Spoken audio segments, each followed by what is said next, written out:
10 मार्च 2022। साकार मुरली। मीठे बच्चे।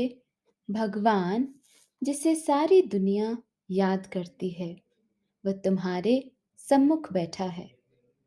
तुम ऐसे बाप से पूरा वर्षा ले लो, भूलो मत। प्रश्न। बाप की श्रीमत पर यथार्थ चलने की शक्ति किन बच्चों में रहती है? उत्तर। जो अपना सच्चा सच्चा पोता मेल बाप को सुनाकर हर कदम पर बाप से राय लेते हैं। बाप से राय ली तो उस पर चलने की शक्ति भी मिल जाती है। बाप बच्चों को श्रीमत देते हैं। बच्चे उस कमाई के पीछे यह कमाई मिस नहीं करो, क्योंकि वह पाई पैसे की सारी कमाई खत्म होने वाली है। हर बात में श्रीमत लेते बहुत खबरदार रहो। संभल कर चलना है, अपनी मत नहीं चलानी है। गीत। छोड़ भी दे आकाश सिंहासन, अब धरती पर आ जा रे। ओम शांति। अभी बच्चे सम्मुख बैठे हैं। किसके सम्मुख? बेहद के बाप और दादा के। यही बड़ी वंडरफुल चीज है। बेहद का बाप परम पिता परमात्मा और फिर बेहद का दादा प्रजापिता ब्रह्मा, दोनों सम्मुख बैठे हैं। किसके? बच्चों के। तो यह जैसे ईश्वरीय कुटुंब अर्थात परिवार बैठा है और बेहद का बाप बैठ बच्चों को पढ़ा रहे हैं अथवा सहज राजयोग सिखला रहे हैं। यह बुद्धि में रहे तो खुशी का पारा भी चढ़े। गीत भी ऐसे कहते हैं कि बाबा आओ। इस समय बहुत दुख है, आवाहन करते रहते हैं और यहाँ तुम्हारे सम्मुख बैठे हैं। तुम जानते हो बेहद का बाप इस दादा द्वारा हमको पढ़ा रहे हैं। बच्चों में भी नंबरवार पुरुषार्थ अनुसार बुद्धि में निश्चय है। बैरिस्टरी पढ़ते हैं तो जरूर निश्चय होगा ना। यह हमको बैरिस्टरी पढ़ाते हैं। फलाना सर्जन हमको सर्जरी सिखला रहे हैं। यह ऐसी वंडरफुल चीज है कि अभी अभी कहते हैं हमको पक्का निश्चय है। बेहद का बाप निराकार हमको पढ़ाते हैं, राजयोग सिखलाते हैं और अभी अभी कहाँ बाहर दूर गए तो निश्चय टूट पड़ता है। वंडर है ना। भगवान जिसको सारी दुनिया याद करती वही बच्चों के सम्मुख बैठ कहते हैं, बच्चे अब अच्छी रीति बाप से वर्षा लेने का पुरुषार्थ करो। समझते भी हैं, फिर सेकंड में भूल जाते हैं। तुम बेहद के बाप के सम्मुख बैठे हो और श्रीमत पर चलना होता है कदम कदम पर। लेकिन चलेंगे वही जिनका सारा समाचार बाप को मालूम होगा। बच्चों की रहनी करनी आदि का पूरा समाचार बाप के पास आना चाहिए, तो बाप को भी मालूम पड़े और उस रीति फिर समय प्रति समय राय देते रहें। कदम कदम पर श्रीमत लेनी पड़े। यह है गॉड फादरली यूनिवर्सिटी। इसमें अच्छी रीति पढ़ना है। ऐसे नहीं आज पढ़ा फिर कब कोई काम पड़ा तो पढ़ाई मिस कर दी। वह सब काम है पाई पैसे के। इस दुनिया में मनुष्य जो भी कमाई करते हैं वो कोई रहने वाली नहीं है, सब खत्म हो जाने वाली है। बाप कमाते हैं बच्चों के लिए। समझते हैं पुत्र पौत्रे पर पौत्रे खाते रहेंगे। फिर बच्चा जब बाप बनेंगे तो वह अपने बच्चों के लिए कोशिश करेंगे। अब तो विनाश सामने खड़ा है, तो बाप को जब बच्चों के पोता मेल का मालूम पड़े तब तो मत दे। तो कदम कदम पर पूछना पड़ता है, ऐसे नहीं कोई विकर्म हो जाए। यह है बेहद का घर। बाप ऐसे बैठ समझाते हैं जैसे हूबहू हद के घर में लौकिक बाप समझाते हैं। सब बच्चे जानते हैं हम ब्राह्मण्स हैं। कोई से पूछो भगवान तुम्हारा क्या लगता है, तो कहेंगे वह तो सबका बाप है। फिर पूछो वह कहाँ रहते हैं, तो कह देंगे सर्वव्यापी है। बेहद के बाप को नहीं जानते। तुम बच्चे अभी बाप को यथार्थ रीति जानते हो, तो तुम्हें दैवी मत पर चलना है। बाप आए हैं देवी देवता बनाने के लिए। कदम कदम श्रीमत पर चलना पड़े। पंडे लोग यात्रा पर ले जाते हैं तो खबरदार करते रहते हैं, कहते हैं संभल कर चलो। ऐसे भी बहुत हैं जो तीर्थों आदि को मानते ही नहीं। तीर्थ माना भक्ति, तीर्थ को न माना गोया भक्ति को ही नहीं माना। भक्ति मार्ग आधा कल्प चलता है, भगवान की खोज करते रहते हैं, बहुत भावना रखते हैं, शिव के आगे बहुत जाते हैं, समझते हैं भगवान का दीदार हो जाए। यह है भावना।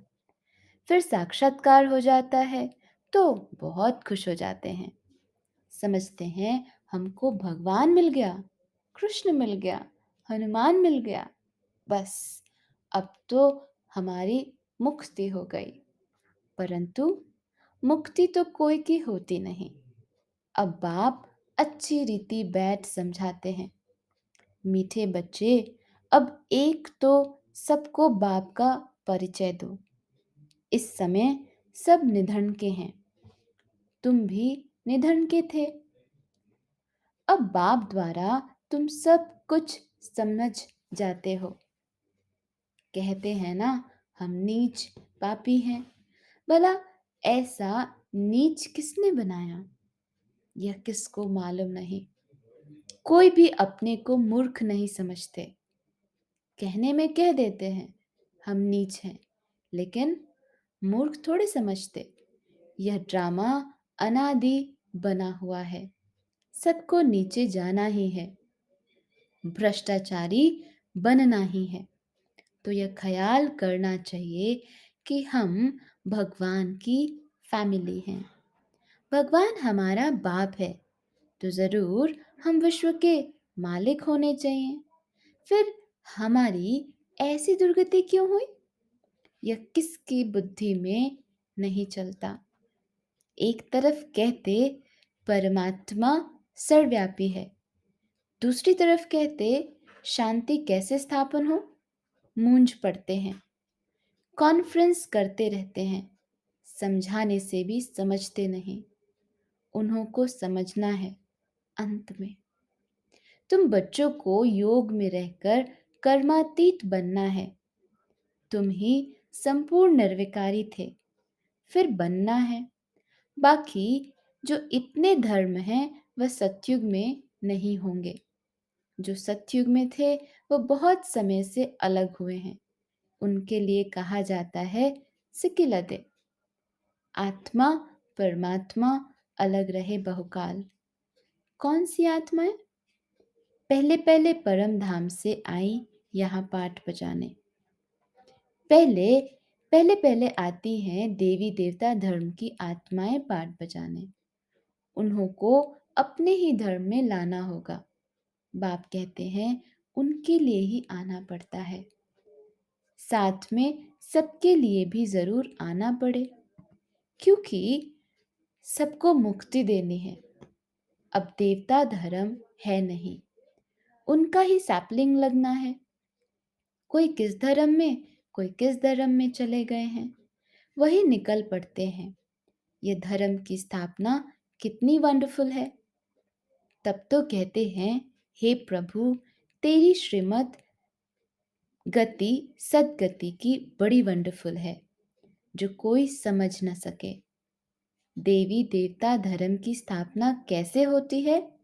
इतना समय जो पतित देह अभिमानी बन पड़े हैं उनके लिए फिर देही अभिमानी बनना, इसमें मेहनत लगती है। घड़ी घड़ी भूल जाते हैं। बाबा कहते हैं, उठते बैठते मुझे याद करो। विकर्मों का बोझा तुम्हारे ऊपर बहुत है। सुख भी तुमने बहुत देखा है, दुख भी तुमने बहुत देखा है। अब फिर दुख से तुमको सुख में ले जा रहा हूं, तो श्रीमत पर चलना पड़े ना। और फिर औरों को भी याद दिलाते हैं। सृष्टि का चक्र का राज समझाना बड़ा सहज है। उनको ही त्रिकालदर्शी कहा जाता है। बाबा ने समझाया है, बोलो, भगवान के तो तुम बच्चे हो ना। भगवान है स्वर्ग का रचयिता, तो भगवान से जरूर स्वर्ग का वर्षा मिलना चाहिए। यह बात तुम ही जानते हो और तुम ही पूछ सकते हो। कहते हैं ईश्वर ने पैदा किया, तो तुम ईश्वर के वारिस होने चाहिए ना। ईश्वर बाप स्वर्ग का रचयिता, फिर तुम नर्क में क्यों पड़े हो? यह तो तुम बच्चे जानते हो। हम पहले स्वर्ग में थे। रावण ने हमको नर्क में ढकेला है। अच्छा, रावण क्या चीज है यह भी कोई नहीं जानते। तुम याद दिला सकते हो, भारत ही प्राचीन स्वर्ग था और भारतवासी स्वर्ग के मालिक। अब ही भारत नर्क बना है। यह खेल बना हुआ है। राम राज्य और रावण राज्य आधा आधा है। यही खेल है। फिर उनके बीच क्या होता है वह भी डिटेल में समझाते हैं। कोई कोई बच्चे निश्चय बुद्धि हैं, जो समझते हैं हम बाप के सामने बैठे हैं। बाबा त्रिनेत्री त्रिकालदर्शी है, त्रिमूर्ति है। ब्रह्मा विष्णु शंकर का भी रचयिता है। त्रिमूर्ति शिव के बदले त्रिमूर्ति ब्रह्मा का नाम रख दिया है। अब त्रिमूर्ति का रचयिता ब्रह्मा कैसे हो सकता? गाते भी हैं, ब्रह्मा द्वारा स्थापना, शंकर द्वारा विनाश, तो रचयिता जरूर कोई दूसरा होगा ना। इतनी छोटी बात को भी कोई नहीं समझते। शिव बाबा द्वारा शिव बाबा ब्रह्मा द्वारा स्वर्ग का वर्षा देंगे। और क्या देंगे? विष्णुपुरी कौन स्थापन करते हैं? बाप विष्णुपुरी अर्थात लक्ष्मी नारायण का राज्य स्थापन अभी कर रहे हैं। यह भी किसको मालूम नहीं। विष्णु का अलग चित्र बनाए उनको नर नारायण कहते हैं और लक्ष्मी नारायण का फिर अलग अलग बना दिया है। चित्र कैसे वंडरफुल बनाया हुआ है। तुम बच्चों को प्रदर्शनी में समझाना होता है।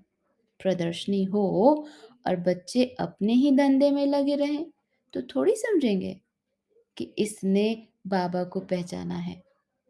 बाप समझ जाते हैं ये खुद ही पूरा समझा हुआ नहीं है, तब तो सर्विस पर नहीं भागते हैं। नहीं तो झट सर्विस पर भागना चाहिए।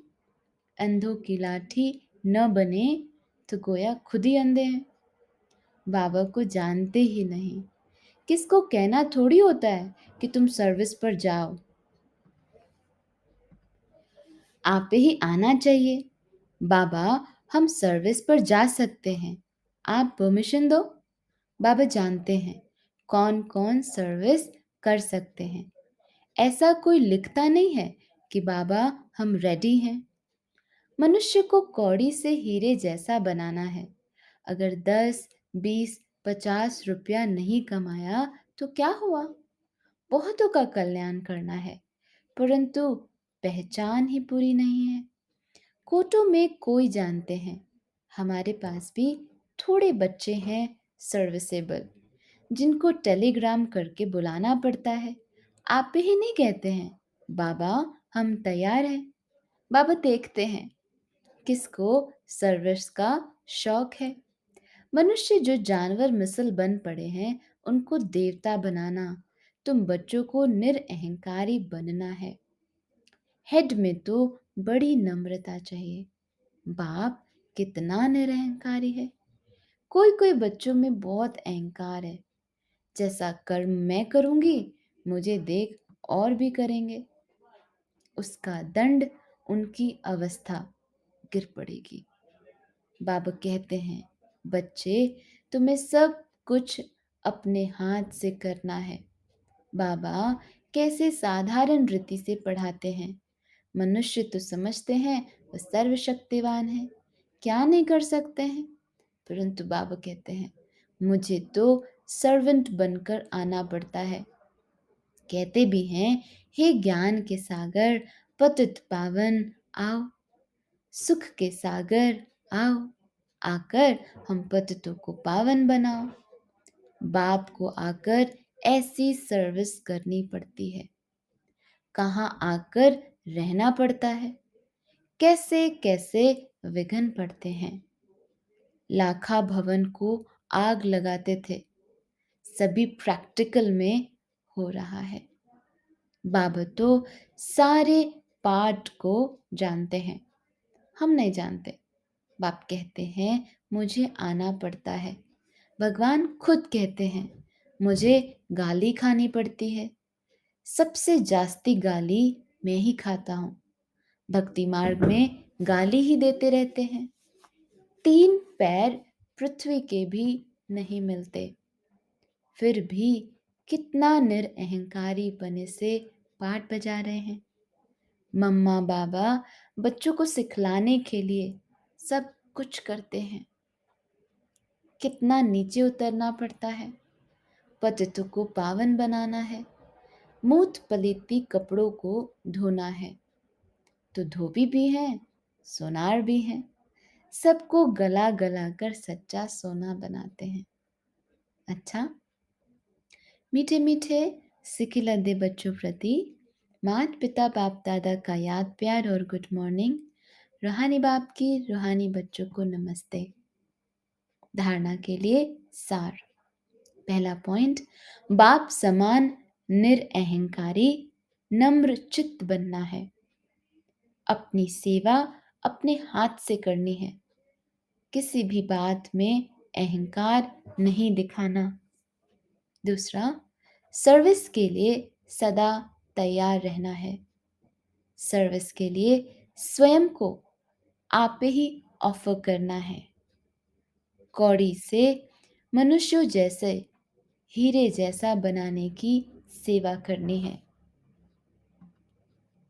वरदान, संपन्नता के आधार पर संतुष्टता का अनुभव करने वाले सदा तृप्त आत्मा भव। विस्तार, जो सदा भरपूर व संपन्न रहते हैं वे तृप्त होते हैं, चाहे कोई कितना भी असंतुष्ट करने की परिस्थितियां उनके आगे लाए। लेकिन संपन्न तृप्त आत्मा असंतुष्ट करने वाले को भी संतुष्टता का गुण सहयोग के रूप में दे देगी। ऐसी आत्मा ही रहम दिल बन शुभ भावना और शुभ कामना द्वारा उनको भी परिवर्तन करने का प्रयत्न करेगी। रूहानी रॉयल आत्मा का यही श्रेष्ठ कर्म है।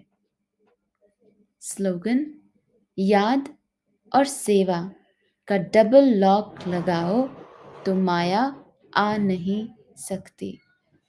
ओम शांति।